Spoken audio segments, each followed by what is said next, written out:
Unit 4, Rosina and the Show. Chapter 5, Springford Show.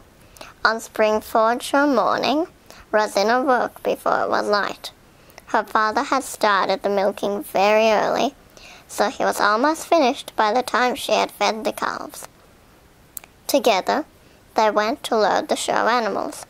There were 2 cows, Willow and Peace, and a yearling bull, Golden Severian.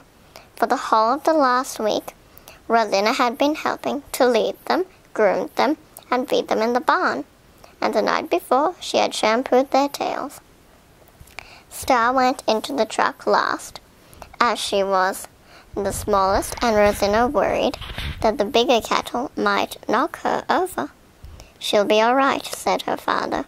"Now, we've just about got time for some breakfast." Breakfast? How could anyone possibly eat?